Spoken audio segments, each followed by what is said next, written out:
Hi viewers, welcome to our channel. ప్రస్తుతం మనతో పాటు సీనియర్ జర్నలిస్ట్ భరద్వాజ్ గారు ఉన్నారు. వారితో ఒకసారి మాట్లాడదాం. సార్ నమస్కారం. సార్ నమస్తే.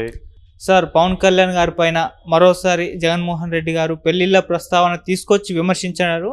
అంటే 4 ఏళ్ళకి ఒకసారి కార్లను మార్చినంత ఈజీగా ఆయన భార్యల్ని మార్చేస్తారని చెప్పేసి ఇటువంటి విమర్శలు అయితే చేస్తున్నారు. ఇది చేయడం మొదటిసారి అయితే కాదు, చాలా సార్లు చేశారు. మరి దీనిపైన మీ ఒపీనియన్ సార్? నేను కూడా చాలాసార్లు చెప్పానండి దీని మీద.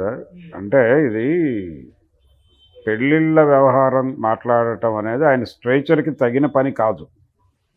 సీఎంగా ఉన్నాడు ఆయన, ముఖ్యమంత్రిగా ఉన్నాడు ఆయన స్ట్రేచర్ని ఆయనే ఇబ్బంది పెట్టుకుంటున్నాడు ఆ మాటలు మాట్లాడి. రెండోది, దీని ఎక్స్టెన్షన్లో ఇంకొక మాట మాట్లాడినట్టుగా నేను చూశాను. అదేంటంటే, ఈ కార్లు మార్చినంత ఈజీగా మార్చడంతో పాటు ఎవరితోనూ కుదురుగా కాపురం చెయ్యడీనా అన్నట్టుగా కూడా మాట్లాడాడు. నిజానికి ఒక రకంగా చూస్తే పవన్ కళ్యాణ్ గారు దాదాపుగా 2014 నుంచి ఇప్పటి వరకు కొద్ది రోజులు కొంచెం గొడవలు జరుగుతాయి, కాపురాల్లో కూడా గొడవలు జరుగుతాయి. అప్పుడప్పుడు భార్య అలిగి వెళ్ళిపోతుంది, భర్త అలిగి వెళ్ళిపోతాడు. 4 రోజులు పుట్టింటికి వెళ్ళినా 5వ రోజున వచ్చి సర్దుకుని మళ్ళీ కాపురం చేస్తారు అని అనుకుంటే, ఆయన చంద్రబాబు నాయుడుతో 14 నుంచి కలిసే ఉన్నాడు కదా పవన్ కళ్యాణ్, మోడీతోనూ కలిసే ఉన్నాడు కదా. కాబట్టి ఆయన ఏదో కొద్ది రోజులు కాపురం చేసి వదిలేస్తాడు అనే మాటలో వాస్తవం ఉందని నేను అనుకోను. ఆ విషయం పక్కన పెట్టేస్తే, ఎవరినైనా సరే పెళ్లి చేసుకునేటప్పుడు ఒక నమ్మకంతో చేసుకుంటారు. కలిసి 100 ఏళ్ళలో లేకపోతే 200 ఏళ్ళలో కలిసి జీవిస్తామని అనుకుని చేసుకుంటారు. చేసుకున్న తర్వాత పెళ్లి చేసుకునే వాళ్ళిద్దరూ ఇండివిజువల్సే. వారు ఒక మనిషి, అదొక యూనిట్, ఇదొక మనిషి, ఇదొక యూనిట్. ఇద్దరు మనుషులు కలవటం, ఇద్దరు మనసులు కలవటం అనేది అంత ఈజీ వ్యవహారం కాదు. దానికి అనేక కారణాలు, అంటే లొంగుబాటు వలన కలిసి ఉండేవాళ్ళు ఉంటారు, లేదు గొడవలు పడేంత సందర్భం రాకపోవడం వలన కలిసి ఉంటారు, ఇవి లేకుండా కూడా కొంతమంది మనుషులు ఉంటారు అనేదాన్ని ముందు యాక్సెప్ట్ చేయాలి. అలా ఉండటం వలనే ఇలాంటి వివాదాలు వస్తాయి. కాబట్టి ఇలాంటి వివాదాలు పరిష్కరించడం కోసమే కోర్టు అనేది ఉంది. అక్కడ ఫ్యామిలీ కోర్టు అని ఒకటి ఉంటుంది. ఆ ఫ్యామిలీ కోర్టులో విడాకులకి బోల్డ్ మంది అప్లై చేసి ఉంటారు. కోర్టు విచారణ జరిపి వారికి విడాకులు మంజూరు చేస్తుంది. మంజూరు చేయటానికి కోర్టు ఉంది, చట్టం ఉంది కదా. నువ్వు విడాకులు తీసుకోవటమే సెటైర్ వేస్తే పరిపాలకుడిగా కోర్టుని ధిక్కరించినట్టేగా, చట్టాన్ని అగౌరవపరిచినట్టేగా. జగన్మోహన్ రెడ్డి గారు ముఖ్యమంత్రి, ఆయన శాసనాలు సక్రమంగా అమలు జరిగే పద్ధతిలో వ్యవస్థ నడిచేలాగా చూడాలి. ఆ రెస్పాన్సిబుల్ పొజిషన్లో ఉన్నాడు ఆయన. ఆయనే చట్టాలని పలచనబరిచే పద్ధతిలో మాట్లాడితే ఎలాగా? విడాకు చట్టం ఉంది కదా, చట్టం ఉండబట్టి వెళ్ళి కోర్టుకు వెళ్ళి డైవర్స్ వేసుకుంటున్నారు, తీసుకుంటున్నారు. ఒకవేళ విడాకులు తీసుకోవడం తప్పు అని కనుక అనుకుంటే చట్టం ఉండకూడదు కదా. మీరు అసెంబ్లీలో బిల్లు పెట్టండి. బిల్లు పెట్టి పెళ్లి చేసుకున్న వాళ్ళు ఎన్ని సంవత్సరాలు కలిసి ఉండాలని మీరు అనుకుంటున్నారో అన్ని సంవత్సరాలు ఉండి తీరవలను. ఇన్ని సంవత్సరాలు ఉండకపోతే వీరికి ఇది శిక్ష అని చెప్పి ఒక రూల్ పాస్ చేయండి. కాదన్నది ఎవడు? మీరు అసెంబ్లీలో బిల్లు పెట్టి, ఈ రాష్ట్రంలో ఆంధ్రప్రదేశ్లో ఎవరు వివాహం చేసుకున్నా 50 ఏళ్ళు కలిసి ఉండవలను, 50 ఏళ్ళు కలిసి ఉండకపోతే వాళ్ళిద్దరికీ కూడా చెరొక 50 ఏళ్ళు జైలు శిక్ష వేస్తామని బిల్లు పెట్టండి. కాదన్నది ఎవడు?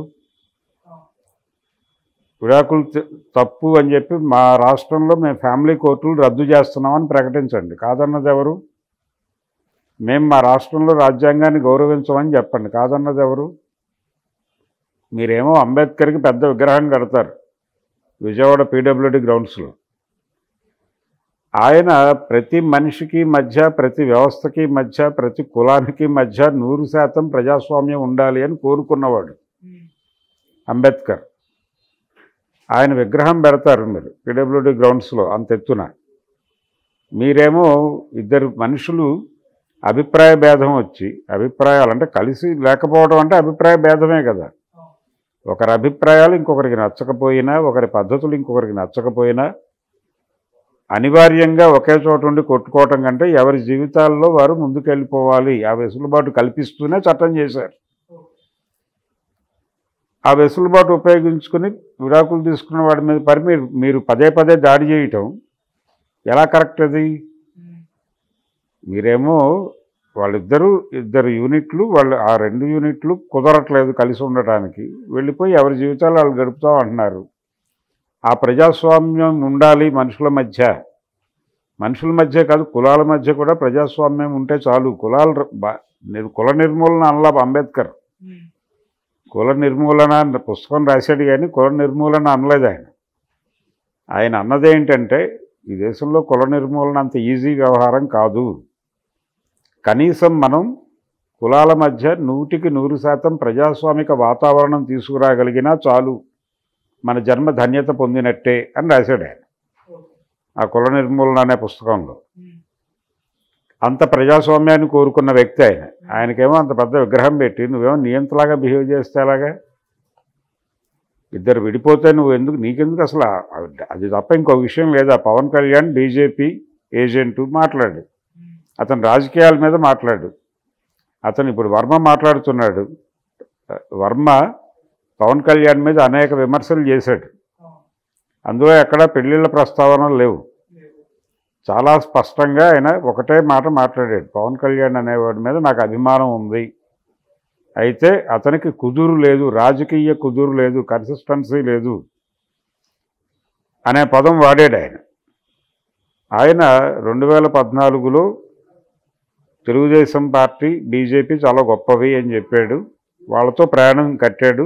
ఓకే. 2019లో చంద్రబాబు దుర్మార్గుడు, లోకేష్ అంతకన్నా దుర్మార్గుడు, లోకేష్ వల్లనే చంద్రబాబు దుర్మార్గుడు అని మాట్లాడావు. కోట్లు దోచేశారు ప్రజల సొమ్ము అన్నావు. ఇన్ని మాట్లాడిన వాడివి మళ్ళీ 2024 ఎన్నికలు వచ్చేసరికి జై లోకేష్ జై చంద్రబాబు అంటున్నావు. అంటే నీ కుదురు లేదు, రాజకీయంగా నీకు కుదురు లేని తనాన్ని నేను క్వశ్చన్ చేస్తున్నాను అంతవరకే అని మాట్లాడాడు. అది కదా మీరు మాట్లాడాల్సింది ముఖ్యమంత్రిగా.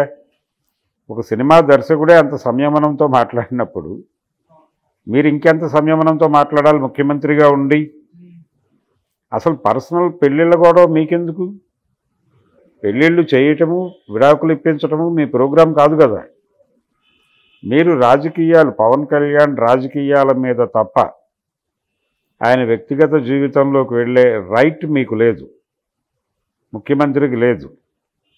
నిజానికి నేను చాలా సందర్భాల్లో జన సైనికులకు విజ్ఞప్తి చేసింది ఏంటంటే, పవన్ కళ్యాణ్ కూడా విజ్ఞప్తి చేసింది ఏమిటంటే, ఇప్పుడు ఇలాంటి విషయాల మీద కోర్టుకు వెళ్ళొచ్చు. వ్యూహం సినిమా ఆపమని లోకేష్ వెళ్ళాడు, అది తప్పు. ఒక కళాకారుడికి తన అభిప్రాయం చెప్పుకునే స్వేచ్ఛను కట్టడి చేయమని కోర్టుకు వెళ్ళాడు ఆయన. ఇక్కడ ముఖ్యమంత్రి గారు సాక్షాత్తు రాజ్యాంగం మీద దాడి చేస్తున్నాడు, చట్టం మీద దాడి చేస్తున్నాడు, విడాకుల చట్టం మీద దాడి చేస్తున్నాడు ముఖ్యమంత్రి గారు, ఫ్యామిలీ కోర్టుల మీద దాడి చేస్తున్నాడు. కాబట్టి దాన్ని క్వశ్చన్ చేస్తూ కోర్టుకు వెళ్ళండి, ఇది కరెక్ట్.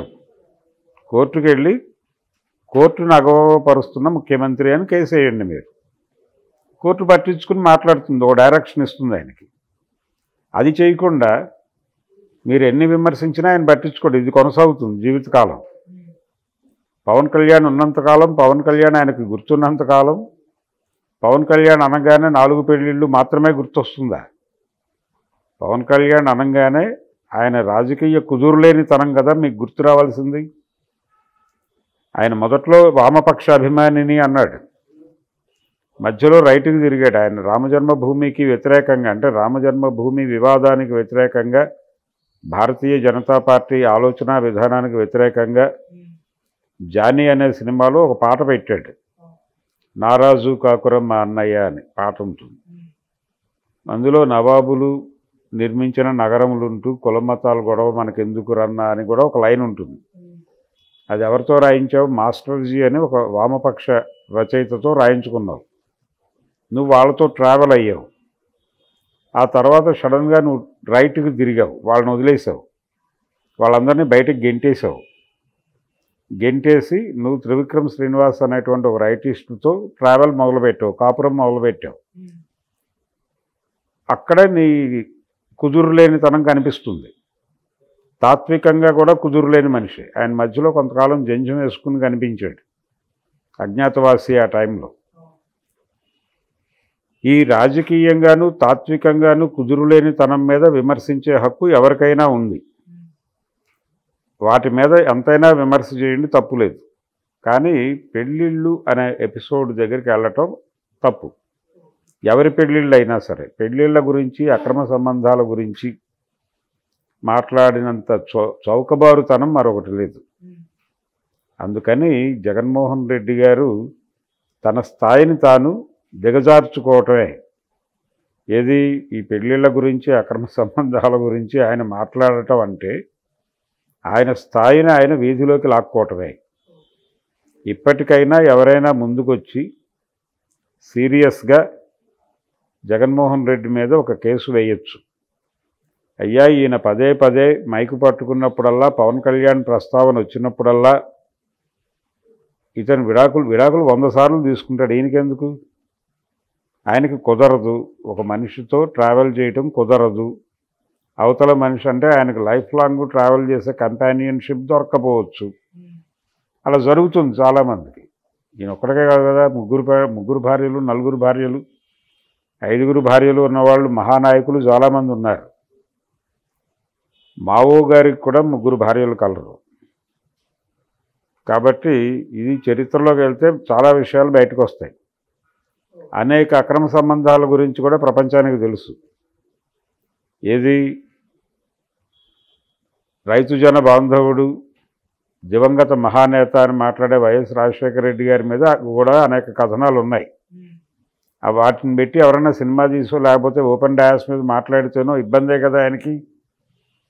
అందుకని అక్కడ దాకా తెచ్చుకోవటం కరెక్ట్ కాదు. అసలు అక్రమ సంబంధాల గురించి మాట్లాడటము, పెళ్ళిళ్ళ గురించి మాట్లాడటము, విడాకుల గురించి మాట్లాడటము, పర్సనల్ ఏరియాలోకి వెళ్ళి మాట్లాడటం అది తప్పు. అది ఎవరు చేసినా తప్పే.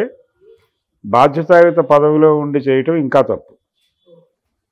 అందుకని ఇప్పటికీ నేను సీరియస్గా ఖండిస్తున్నాను ఆయన మాటలు. సీరియస్గా ఎవరైనా కేసు పెడితే ఒక పద్ధతిగా ఉంటుంది. అది ఇవ్వగలిగిన సలహా. Thank you so much. Thank you.